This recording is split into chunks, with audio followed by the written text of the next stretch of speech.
it's time. Like it's always time for something. You see what I'm saying? Right.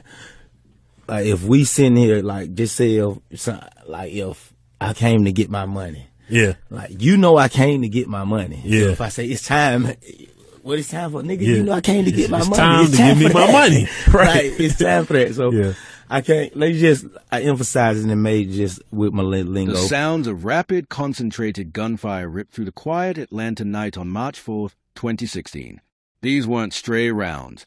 These were volleys of purpose, fired in a place that should have been an oasis of creativity, a recording studio. That barrage was a violent end of a story that had only just begun, the life of Trentavious Zaman White. Known professionally as Bankroll Fresh, this man was Atlanta's next global icon. His music was the voice of a new generation of trap. His sound was distinct, raw, and highly influential. His credentials were gold standard, stamped by collaborations with rap royalty, specifically Future and Gucci Mane. Fresh wasn't just a local hero. He was a rising titan whose music was currency, his brand street money worldwide gaining massive momentum across platforms like Instagram. His trajectory pointed straight to the stratosphere. But in true crime, we learned that when fame meets the street, the consequence is often a fatal confrontation. Trentavious White did not fall victim to some random street dispute. His killing was intimately personal. He was shot down inside the creative sanctuary where he worked at the hands of someone he had known since childhood, his former friend, No Plug. This was not a simple disagreement. It was a catastrophic collapse of a decades-long relationship, culminating in an exchange of gunfire. The final, devastating truth of this case is less about a murder and more about a tragic legal loophole. Fresh was dead, but his killer walked free. No Plug publicly stated he acted in self-defense, claiming Fresh fired first. The police reviewed the case, analyzed the scene, and despite the high-profile nature of the death and the brutal loss of life, they made a decision to not pursue any charges. This incident remains a profound, painful example of how the legal concept of self-defense can override the public's demand for accountability, leaving the victim's family with only questions and escalating violence in the aftermath. This story is a critical look at how fame, friendship, and the code of the street can clash, resulting in a verdict that satisfied no one. This case is complex, and the details are brutal. Before we continue with the full narrative of Bankroll Fresh Final Hours, I need to know something about you. How's an incident like this, where a life was violently lost but no one was held legally responsible, ever happened in your own community? Take a moment to subscribe right now if you want to ensure you see our full, detailed analysis of cases like this one. And please let me know in the comments what area you are currently watching from. Your voice and your experience keep these important discussions alive. Now, let's begin at the beginning, exploring the city and complex history that shaped the man and his tragic end. The devastating climax we just explored did not happen in a vacuum. It happened in a city defined by both extraordinary cultural success and enduring struggle. Our investigation takes us to Atlanta, Georgia, a metropolis whose very identity is wrapped up in the symbol of the phoenix. I don't know what none of them else told y'all. This is the realest that came out of Atlanta, Georgia. Before I get out of here, I'm going to play the biggest song that came out of Atlanta, Georgia ever in world history. Play it. No cap. I don't know what they told y'all. We having fun, we living life, and we balling out of control. Street money. Everybody say street before we get out of here.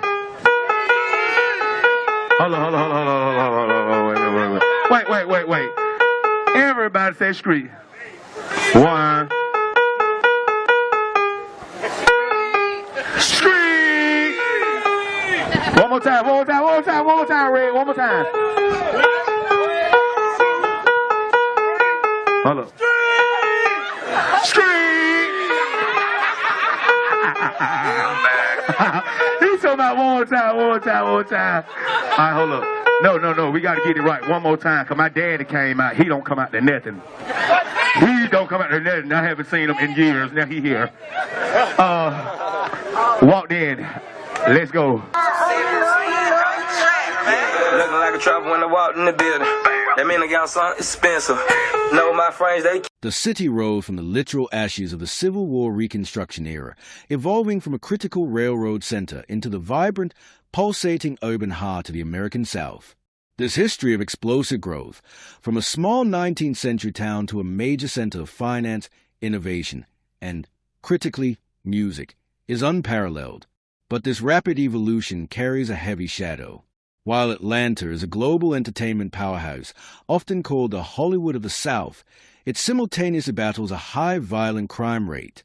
For those who call the city home, the risk of falling victim to a violent crime, be it assault, robbery, or murder, is significant. This high-risk environment provides a difficult, unavoidable context for the life and death of Trentavious White. To understand the tragedy, we must first understand the man.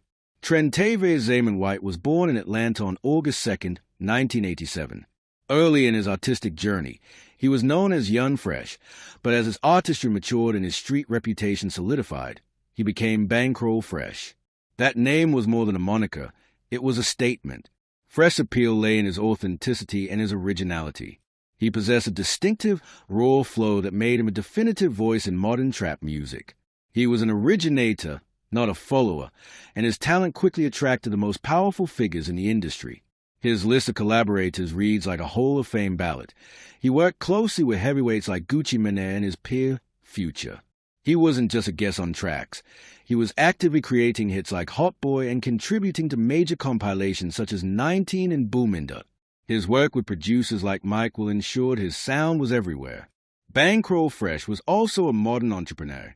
He understood that in the new age of music, the image was as important as the sound. He meticulously built his own powerful brand, Street Money Worldwide, and used social media as his primary tool. His Instagram handle, @StreetMoneyBankroll, wasn't just a personal page. With over 339,000 followers, it was his promotional pipeline, directly connecting him to his massive fan base and building his cultural status. He was a force who had mastered the art of turning street credibility into worldwide commercial success. While Fresh public life was characterized by success and collaborations with major artists, his private life was deeply intertwined with the complexity of his Atlanta roots. The background information confirms the existence of significant childhood friendships, one of which was with a man known as No Plug. In the culture Bankroll Fresh inhabited, these deep-seated friendships are often more complicated than family ties, carrying potential for both immense loyalty and devastating conflict when success, money, and pride enter the equation. It is a crucial detail that No Plug would later confess his involvement in the events of the night Bankroll Fresh was killed. This history, the transition from childhood bond to mortal confrontation, is a narrative engine of this entire tragedy. While the primary public focus was on Fresh music and rising fame, the tragedy of his death sent long-lasting waves through his family. Years after the killing, the continuing, violent repercussions of the feud were evident when his mother and cousin were targeted in a drive-by shooting, a horrifying fact that confirms that the violence that claimed Fresh was not a contained incident but part of an ongoing cycle of street retaliation tied directly to his legacy. The clock moved past midnight and into the early hours of March 4, 2016. The location was a place synonymous with Atlanta hip-hop success, the Street XX Studio. This building, usually buzzing with producers, engineers, and artists building their dreams, became the endpoint of Trentavious White's life. The account of the events is blunt and brutal. Bankroll Fresh was involved in an altercation that rapidly became a gunfight. The dispute was not with a rival gang or a random enemy. It was with No Plug. According to the account later put forward by No Plug, the final, fatal sequence began when Fresh pulled a gun and fired a shot first. In the exchange that immediately followed, Fresh was fatally wounded. The scene of the crime was one of instantaneous chaos. When first responders arrived, they found Bankroll Fresh with devastating injuries. He was rushed to a nearby hospital, but the effort was ultimately futile. Trentavious White, Bankroll Fresh, was pronounced dead. The rising star who collaborated with the biggest names in the industry was gone, claimed not by a rival city or a failing record deal, but by a bullet fired by a man from his own past. The police were immediately tasked with untangling the events of that night. They had a dead celebrity, multiple shell casings, and the immediate, powerful claim of self-defense coming from the person who admitted to being the shooter. This was not a mystery of who or where, but a profound and complicated question of why, and more critically, under what legal pretext. The entire investigation hinged on verifying one person's claim that the victim was, in fact, the initial aggressor. The streets had claimed a life, and now the legal system had to decide if it was justified. The transition from a friendly relationship to a life-or-death confrontation often relies on subtle shifts in emotion and circumstance. The pressures of fame, the demands of the street, and the inevitable clash of egos all play their part in this devastating outcome. Now, this story is painful, and the lack of accountability here is what truly sets it apart. I want to hear from you right now, before we detail the investigation. What do you think really happened here? Do you believe that in a confrontation like this, where tensions run high and weapons are involved, the claim of self-defense can ever truly be justified? I strongly encourage you to subscribe to this channel right now, as we prepare to take the most challenging step in this story, looking at the evidence that allowed the killer to walk free. When we return, we will analyze the evidence, the controversial legal process, and the aftermath of a case where justice, according to the state, was served, but where the community felt nothing but loss and betrayal. The moment the Atlanta Police Department opened the file on the murder of Trentavious White, they weren't dealing with a typical case. They were managing a crisis. A major figure in the city's culture was dead, and the pressure for an arrest was immediate.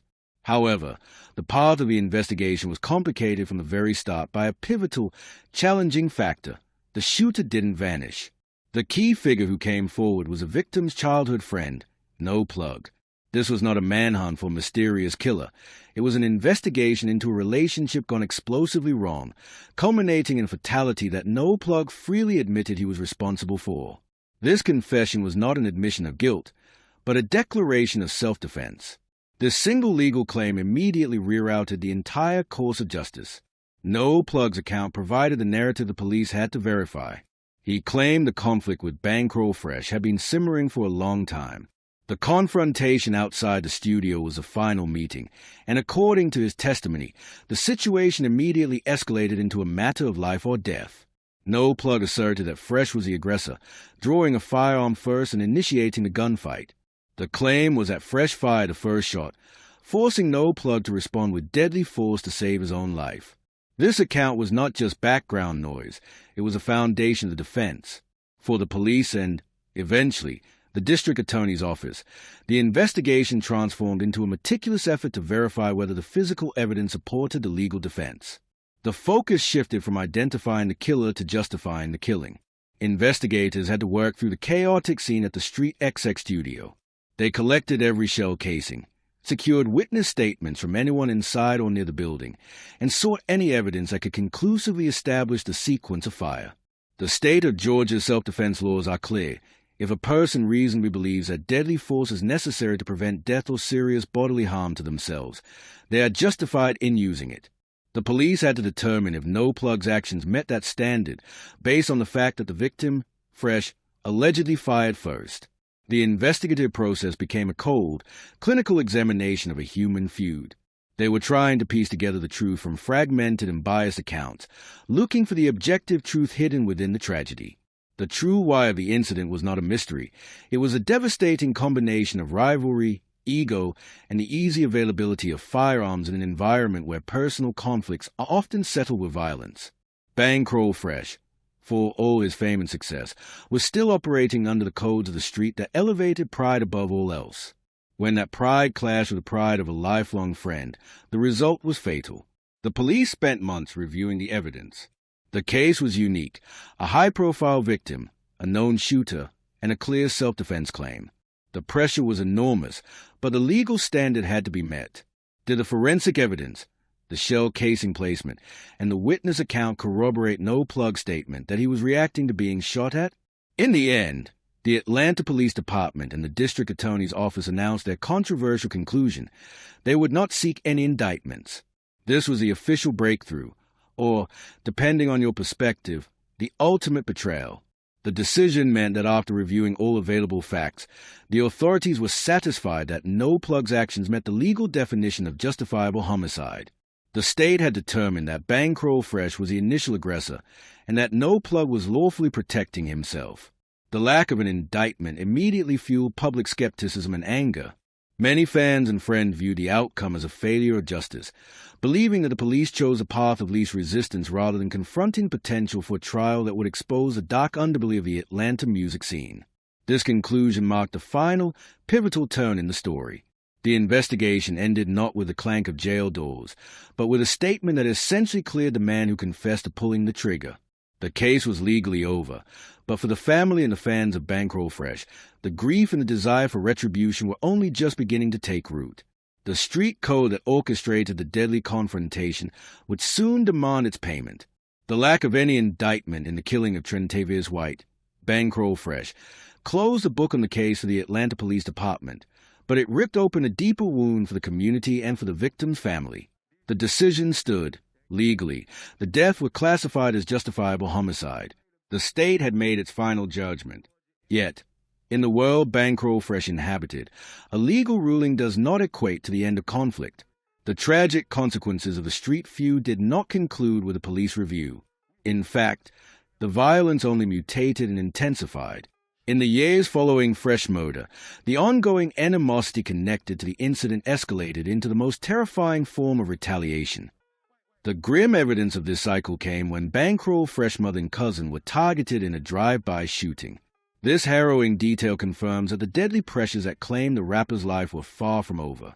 His immediate family members, who had absolutely no role in the original confrontation, became victims of violence clearly related to the unsettled score of his murder. This devastating incident provided tangible, horrifying proof that while the legal system accepted the claim of self-defense, the street code rejected it and demanded continuous retribution. This chain of events is perhaps the most important factual element we must consider when analyzing the legacy of this case. The drive-by attack confirmed that the feud between the involved parties did not dissipate when the court stopped investigating. Instead, the violence transferred to the most innocent people connected to the victim, solidifying the idea that the lack of legal consequence only fueled a dangerous, prolonged cycle of street justice. The life and death of Bankroll Fresh provide a powerful and essential thematic message, transcending the grim facts of the crime itself. His story highlights a profound conflict that exists between the marketable persona of street authenticity and the lethal reality of maintaining it. Fresh was a successful artist who mastered the craft of monetizing the street life. He built his brand, Street Money Worldwide, on the very environment that ultimately took his life.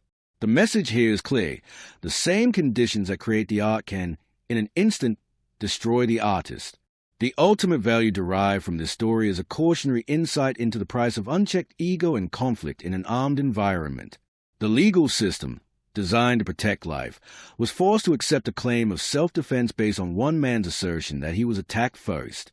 The tragedy lies in the fact that the two men, childhood friends, were willing to draw weapons over conflict, instantly creating a situation where one life was guaranteed to be lost. The legal ruling may have classified it as justifiable, but the ongoing violence against the family screams that the human cost was anything but. Bankroll Fresh was Trentavious Zaman White, a brilliant artist, a devoted brand builder, and a son whose immense potential was tragically reduced to a controversial closed case file. His death remains a stark lesson in how quickly fame can be eclipsed by the deep-seated loyalties and explosive rivalries that define the high-risk environments they often rap about. This is a critical moment for our conversation. We have covered the success, the betrayal, the legal controversy, and the harrowing attack on his family. This case forces us to look beyond the headlines and truly understand the environment that produced this tragedy. We need to hear from you one last time. What is the most important lesson viewers can take away from Bankroll Fresh story, the failure of the legal system, or the tragic collapse of a childhood friendship? Share your most reflective thoughts and insights in the comment section below. If this detailed, fact-based investigation into the complex reality of self-defense and street violence resonated with you, please do two things right now. Subscribe to the channel to ensure you receive our next deep dive into another complex true crime case. Click on the video recommended on your screen now for another analysis of celebrity tragedy where the pursuit of fame collided fatally with reality. Thank you for watching. Stay safe, and remember to look for the truth beneath the headlines.